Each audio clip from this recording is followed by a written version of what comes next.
The problem with renewable energy is the lack of continuous supply. Solar power only when it's sunny, wind power only when it's windy, and wave power when the sea's not too rough.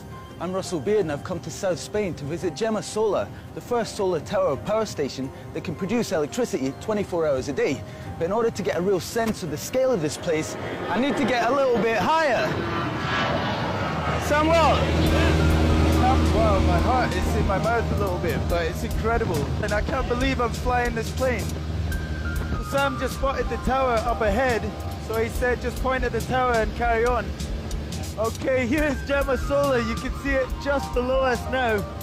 Thousands of these heliostats, these revolving mirrors. It's just amazing. Feels like we're looking into the future. Photovoltaic is like one of the fastest growing energy sources in the world at the moment, but these aren't photovoltaics, are they? No, not at all. They are not photovoltaics at all. So these Those are just glass, are mirrors, and they are reflecting the light on top of the tower. The reflected sunlight from the 2,650 heliostats combined can generate enough electricity to power 25,000 homes, but only if they're all pointing in exactly the right spot.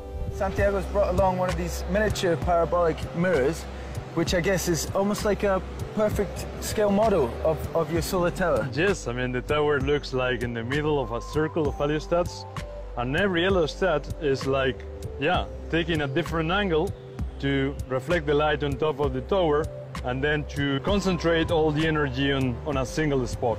So let me try. It's going.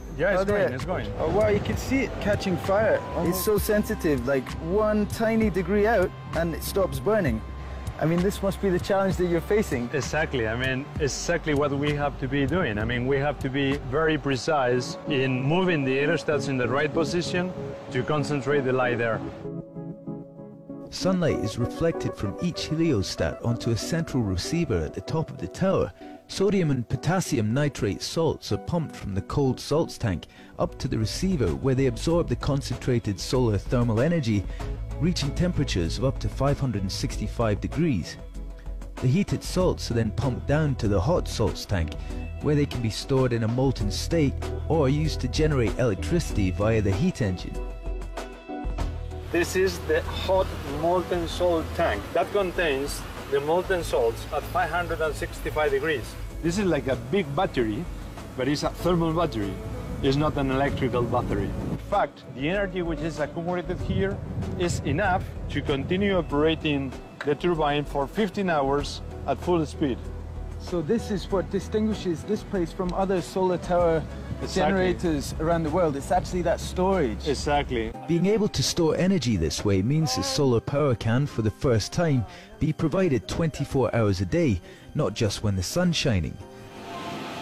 This is the vessel in which the water becomes steam. Inside you have water at maybe 500 degrees centigrade and already 100 bars of pressure. This is incredible. So what Santiago's telling us is, despite how futuristic this all looks, the actual business end, where they create the electricity, is much the same as any other coal-fired or even nuclear power plant. It's a steam-driven power plant. Wow.